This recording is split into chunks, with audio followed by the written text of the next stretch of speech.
I think creators are creators, and you're not a creator and you have one narrow thing you do. If you're a creative person, that desire to create comes out in so many different ways. So it makes perfect sense to me that Gerard Way can be in My Chemical Romance, but can also make an incredible comic that becomes a great TV show. Because if you have that desire to bring things to life, it makes sense that it crosses over across different lines of stuff. So to me, whether it's a musician kind of identifying as wanting to do something else, or it's somebody else learning that they have talent in music, that it just makes sense. It makes sense that the fount of creativity finds different ways to express itself. The funny thing about comic conventions is there are actually about 100 comic conventions in the United States every year, and we have nothing to do with San Diego. San Diego is their own thing. They're an independent, gig. They're the OG. They were sort of the first one.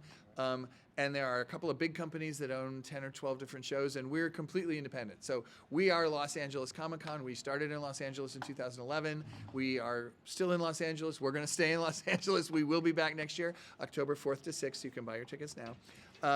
But yeah, we are Los Angeles' Comic-Con. All right, and I'm going to ask you a few more questions. Sure. So what advice would you give any upcoming, artists that's looking to get out there but just, Yep. don't know where to start?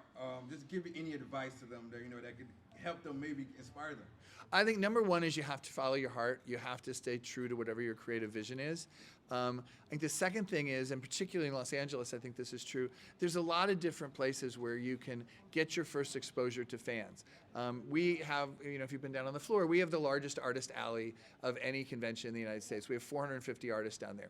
And we do that on purpose because there are so many artists just getting started out in Los Angeles that we want them to have a place that they can go for a couple $100. They can set up what they do, and they can have tens of thousands of people come by and see it.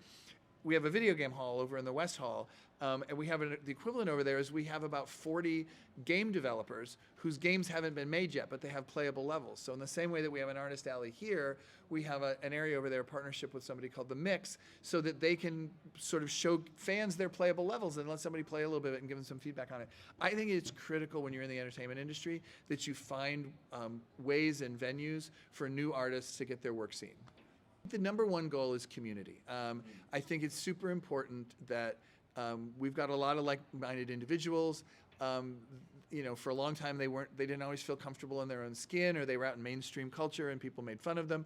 And I think cons gave them a place to come together and feel accepted and see the value in each other. And I think as this grew, we love the fact that we have 600 exhibitors, and most of them are relatively small companies. It's their opportunity to get out and meet the fans. And we love the big companies too.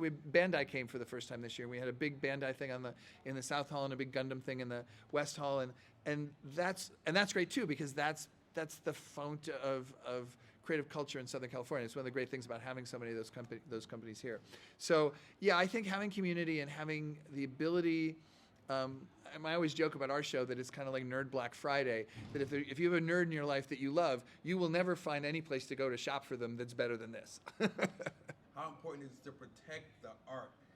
As creative, that's one of the main things that's going on right now, actually protecting your art, right, and actually getting paid proper royalties or proper worth of your art.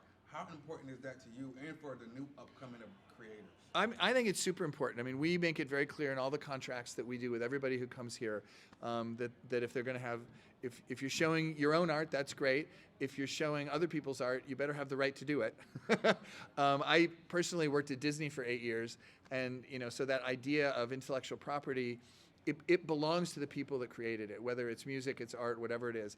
And I think my hope is with things like the blockchain and technology as it goes forward, that it really allows us to connect the knowledge of that ownership to the creativity, not just for the first transaction, but as it moves around and other people buy it, the artist should be able to benefit from that. And so I'm a huge believer that artists have the right, not only the right to own their own stuff, but that right needs to be acknowledged by everybody, and you can't abuse that, and we have to recognize and respect that. Well, I want to thank Respect Music TV for coming here, and I don't know if you were here last night, but we're starting to try and incorporate a lot more music into the event. And when I look at Los Angeles, because it's such an important center for music in the country.